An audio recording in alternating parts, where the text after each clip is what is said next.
శ్రీ మహాజనాధిపతయే నమః. రాజసూయ యాగంలో పట్టాభిషేకం చేయవలసినటువంటి సమయం వచ్చింది. బ్రాహ్మణోత్తములు, మహర్షులు, రాజులు అందరూ కూడా యజ్ఞశాలలో ప్రవేశించారు. అంటే మరి ఎంతమంది యజ్ఞశాలలోకి వచ్చారంటే మరి ఎంత విశాలమైన యజ్ఞశాల నిర్మాణం చేశారో ధర్మరాజు గారు. ఎవరెవరు వచ్చారయ్యా? నారద ప్రముఖస్తస్యాం అంతర్వేద్యాం మహాత్మనః. నారదుల వారు ఇంకా ఎందరో మహాత్ములైనటువంటి రాజర్షులందరూ వచ్చారు, యజ్ఞశాలలో ఉన్నారు. దేవతలు, దేవర్షులు అందరూ ఉన్నారు అక్కడ. ఒక బ్రహ్మభవనంలో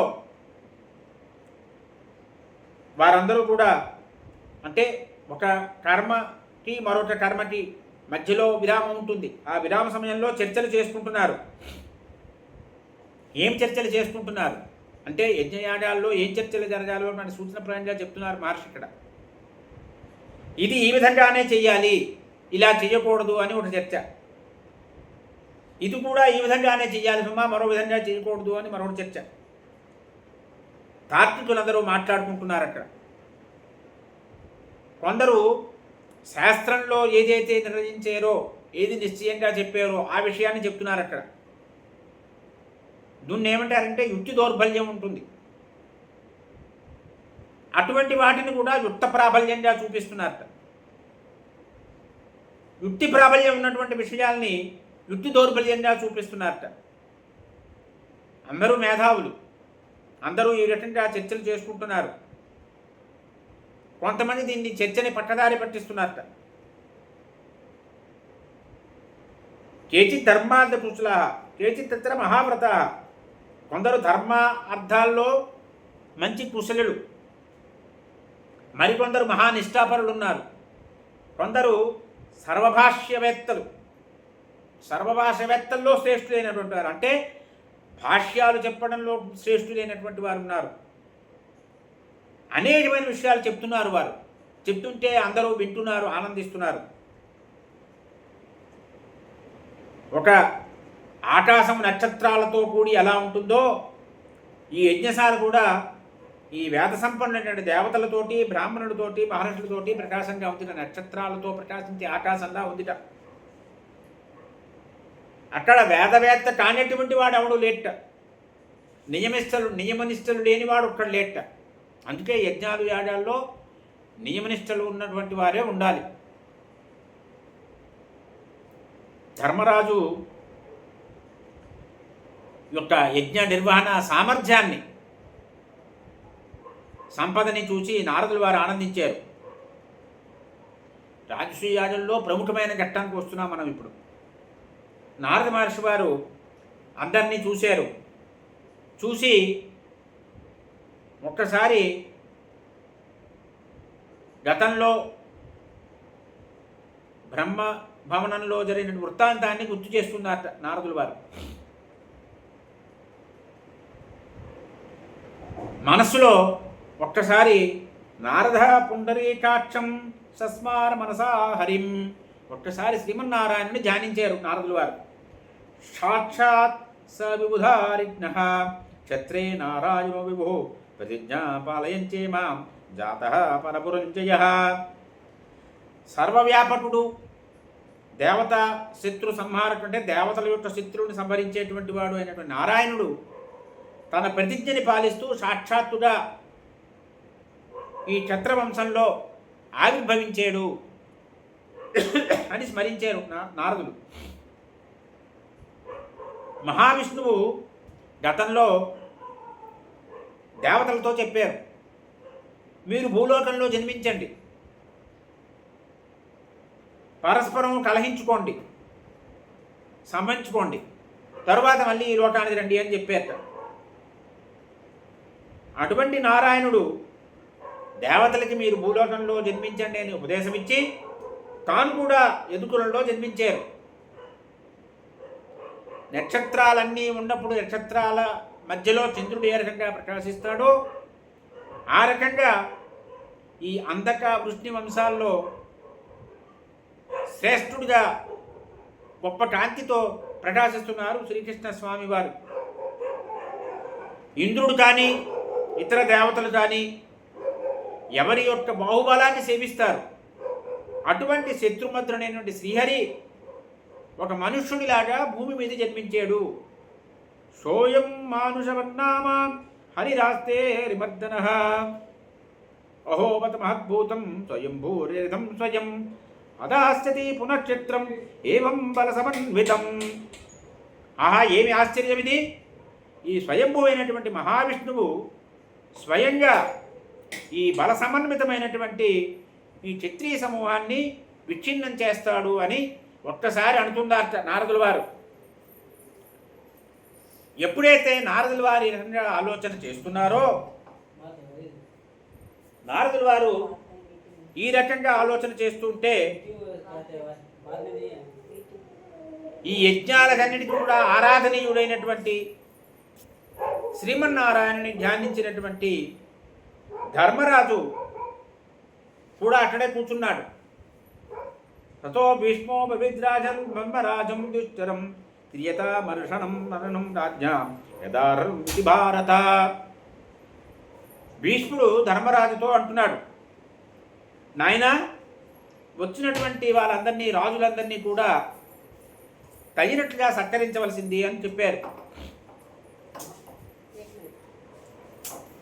ఈ ఆచార్యుడైనటువంటి మహనీయుడికి, తరువాత ఋత్విక్కులకి, సంయుక్త, స్నాతకుడు, ప్రియమిత్రుడు, రాజు, ఈ ఆరుగురు ఉన్నారు. ఈ ఆరుగురిని పూజించాలయ్యా అన్నారు. ఎవరెవరిని? ఆచార్యుడిని పూజించాలి, ఋత్విక్కుని పూజించాలి, సంయోక్తని పూజించాలి, స్నాతకుడిని పూజించాలి, ప్రియమిత్రుడిని పూజించాలి, రాజుని పూజించాలి. ఒక సంవత్సరం కాలం తర్వాత వస్తేనే, అంటే సంవత్సర కాలం తర్వాత వచ్చినప్పటికీ కూడా వీరందరినీ పూజించాలట. అటువంటిది ఎంతో కాలం తర్వాత వచ్చారు వీరందరూ కూడా. ఒక్కొక్కరికి నువ్వు అర్ఘ్యప్రదానం చెయ్యాలి. అర్ఘ్యం తీసుకొని రా. మొట్టమొదట ఎవరికి ఇవ్వాలి? ఎవరైతే వచ్చిన వారందరిలో శ్రేష్ఠుడో, అందరికంటే ఎక్కువ సామర్థ్యం ఉన్నవారెవరో అటువంటి వాడికి మొట్టమొదటిగా అర్ఘ్యప్రదానం చెయ్యాలి అన్నారు భీష్ముల వారు. ధర్మరాజు తాతగారిని అడుగుతున్నాడు, కస్మే భవాన్ మన్యతేర్హ్యం గజం ఏకస్మే కురునందన ఉపనీయమానం యుద్ధం చ తన్మే బ్రూహి పితామహ. పితామహ, ముందుగా అర్ఘ్యం ఎవరికి ఇవ్వాలి అని మీరు భావిస్తున్నారో మీరు సెలవు ఇవ్వండి అన్నాడు. భీష్ముల వారు తతో భీష్మ శాంతనవ బుద్ధ్యా నిశ్చిత్య వీర్యవాన్ ఆమన్య తదా కృష్ణం అరణ్యతమం భువి. నాయన, ఈ లోకంలో పూజింపదగినటువంటి వారిలో శ్రీకృష్ణ స్వామి వారే తగినవారు అని భావన నాది అన్నారు భీష్ముడి వారు. అప్పుడు అన్నారు, ఏష కేశాన్ సమస్తానాం తేజో బలపరాక్రమీ మధ్యే తపన్నివా భాతి జ్యోతిషామివ భాస్కరః అసూర్యమివ సూర్యేణ నిర్వాతమివ వాయునా భాసితం లాజితం చేవ కృష్ణేనేదం సదోహినః. నాయనా, ఈ వచ్చినటువంటి రాజులందరిలోనే కూడా తేజస్సు కానీ, బలము కానీ, పరాక్రమం కానీ ఏ విషయంలోనైనా సరే కాంతి గోళాల్లో ప్రకాశిస్తున్నటువంటి సూర్యుడిలాగా, గాలి లేని చోట ఉన్న వాయువులాగా ఈ సదస్సుకంతటికీ కూడా శ్రీకృష్ణ స్వామి వారే కనిపిస్తున్నారయ్యా. ఈ సదస్సు ఎవరి వల్ల ప్రకాశిస్తోంది? ఒక్క శ్రీకృష్ణ స్వామి వారి వల్లే ప్రకాశిస్తోంది. ఈ సదస్సుకు ఆనందం ఎవరి వల్ల కలుగుతున్నది? శ్రీకృష్ణ స్వామి వారి వల్లే కలుగుతున్నది అని చెప్పాడు భీష్ముడు. తస్మే భీష్మ్యా ప్రజ్ఞాతః సాదేవ ప్రతాపవాన్ ఉపదశ్రేత విధివత్తు వార్ష్ణేయార్ఘ్యముత్తమం. ఎప్పుడైతే భీష్ముల వారు ఆ రకంగా అనుమతి ఇచ్చారో సహదేవుడు ఉత్తమమైనటువంటి అర్ఘ్యాన్ని తీసుకొచ్చాడు. అర్ఘ్యపాత్ర పట్టుకొని వచ్చాడు సహదేవుడు. శ్రీకృష్ణ స్వారు ప్రతిజగ్రాహత కృష్ణ శాస్త్రేణ కర్మణ శిశుపాలత్తు తాం పూజాం వాసుదేవేన చక్షమే. శ్రీకృష్ణ స్వామి వారు శాస్త్ర సమ్మతమైన విధానంలో దాన్ని స్వీకరించారు. అయితే శ్రీకృష్ణ స్వామి వారికి మొదటి అర్ఘ్యప్రదానము చేశాడు ధర్మరాజు. భక్తిపూర్వకంగా, వినయపూర్వకంగా, శ్రద్ధాపూర్వకంగా, అత్యంత గౌరవభావంతో తాతగారి ఆజ్ఞని అనుసారం చేసుకొని తాతగారి ఆజ్ఞానుసారంగా చేశాడు. అయితే స్వామివారితో అనేక జన్మలుగా ఒక ద్వేషంతో ఉన్నాడు శిశుపాలుడు. ఆ శిశుపాలుడు ఇది సహించలేకపోయాడు. ఆ శిశుపాలుడు భీష్ముల వారిని, ధర్మరాజుని నిందించాడు. శ్రీకృష్ణ స్వామి వారిని కూడా నిందించాడు. ఆ శిశుపాలుడు చేసినటువంటి నిందని మనం చెప్పుకోవడం భావ్యం కాదు. ఎప్పుడైతే శిశుపాలుడు ఆ రకంగా స్వామివారిని నిందించాడో, భీష్ముడు నిందించాడో, ధర్మరాజు నిందించాడో, నిందించి కొంతమంది రాజులతో కలిసి అక్కడి నుంచి బయటికి వెళ్ళిపోయాడు శిశుపాలుడు. ధర్మరాజు శిశుపాలుడి దగ్గరికి వెళ్ళాడు. వెళ్ళి, నువ్వు చెప్పినటువంటి మాటలు అధర్మంగా ఉన్నాయ్యా, ఈ రకంగా నువ్వు మాట్లాడడం భావ్యం కాదు, ఈ రకంగా మాట్లాడడం వ్యర్థం కూడాను. ఎందువల్ల? నై ధర్మం పరం జాతు నామ బుద్ధేత పార్థివ భీష్మ సాతనమస్తేనం మానమంసాచమన్యధా. ఈ భీష్ముడు ఉత్కృష్టమైన ధర్మాన్ని తెలిసినటువంటి వాడు.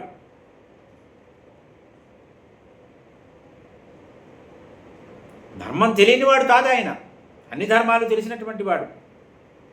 కాబట్టి భీష్ముల వారి గురించి నువ్వు ఆ పితామహుల గురించి ఆ రకంగా మాట్లాడటము, అవమానించడము మంచిది కాదు. చాలామంది పెద్దవాళ్ళందరూ ఉన్నారు నీకంటే కూడా, వారందరూ కూడా శ్రీకృష్ణ స్వామిని గౌరవిస్తూ ఉంటే ఆనందించారయ్యా, నువ్వు కూడా అలాగే ఉండాలి అని చెప్పాడు అని.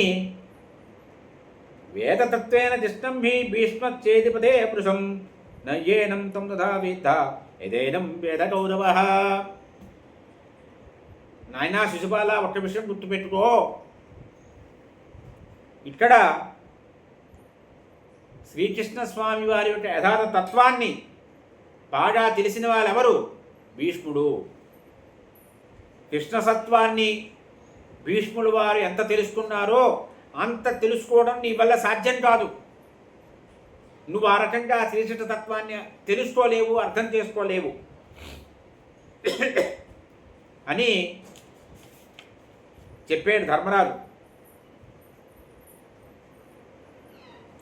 ఇప్పుడు భీష్ముడు వారు చెప్పారు ధర్మరాజుతో, నాయనా లోకవృద్ధతమే కృష్ణే దూరనరానాభిపుణ్యతే. ఈ లోకంలో అందరికంటే గొప్పవాడెవరు? శ్రీకృష్ణ స్వామే. అటువంటి శ్రీకృష్ణ స్వామి వారిని అర్చిస్తే అంగీకరించినటువంటి శిశుపాలుణ్ణి నువ్వు ఈ రకంగా ప్రాధేయపడి బతిమాలడం అవసరం లేదయ్యా. ఎందువల్ల? యుద్ధంలో ఒక రాజు ఇంకొక రాజును జయిస్తాడు. అప్పుడు ఆ ఎవరి చేతిలో ఓడిపోయాడో అతడు ఈ ఓడిపోయిన వాడికి గురువు అవుతాడు. ఈ క్షత్రియ సమూహంలో దేవకీనందనైన శ్రీకృష్ణ స్వామి వారి పరాక్రమం చేత యుద్ధంలో ఓడింపబడని వాడెవడు లేడు. ఇక్కడ అందరూ ఆయన చేతిలో ఓడిపోయిన వారే. నహి కేవలం అస్మాకం అజమర్చతమోచ్యుతః త్రయానామపి లోకానాం అర్చనీయో మహాభుజ. ఈ శ్రీకృష్ణ స్వామి వారు కేవలం మనకి మాత్రమే ఆరాధనీయుడు కాదయ్యా, కేవలము మనం మాత్రమే అర్చించదగిన వాడు కాదు. ఈ మహాభుజుడైనటువంటి శ్రీకృష్ణ స్వామి వారు ముల్లోకాలకి కూడా అర్చింపదగినవాడు, ముల్లోకాల్లోని కూడా పూజలు అందుకునేటువంటి వాడు అని ఈ ప్రపంచమంతా కూడా శ్రీకృష్ణ స్వామి వారిలోనే ప్రతిష్ఠితమై ఉన్నది అని. వయోవృద్ధులు ఎంతోమంది ఉన్నారు ఇక్కడ, ఎంతోమంది వయోవృద్ధులు, వయస్సులో వృద్ధులు ఉన్నారు. అయినప్పటికీ శ్రీకృష్ణ స్వామి వారినే ముందుగా పూజిస్తాము, ఇంకెవరిని కాదు అని చెప్పారు భీష్ముల వారు. అని భీష్ముల వారు చెప్తున్నారు. చాలామంది జ్ఞానవృద్ధులందరినీ నేను సేవించాను. ఇక్కడికి చాలామంది పెద్దలు వచ్చారు. వారందరూ చెప్పింది ఏంటంటే శ్రీకృష్ణ స్వామి వారి యొక్క గుణాలని నేను విన్నాను వారి ద్వారా. అవతరించిన లగాయతు శ్రీకృష్ణ స్వామి వారు చేసినటువంటి పనులు ప్రజలు ఎన్నో మార్లు చెప్పారు.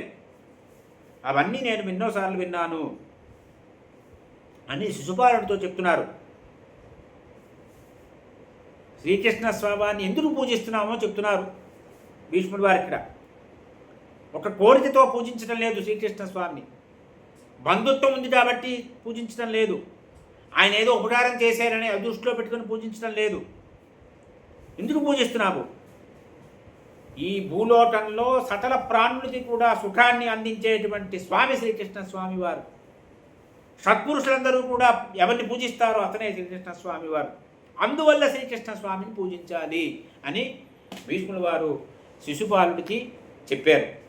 స్వస్తి ప్రజాభ్య పరిపాలయంతాం న్యాయేన మార్గేణ మహీమహీషాః గోబ్రాహ్మణేభ్యః శుభమస్తు నిత్యం లోకా సమస్తాః సుఖినో భవంతు.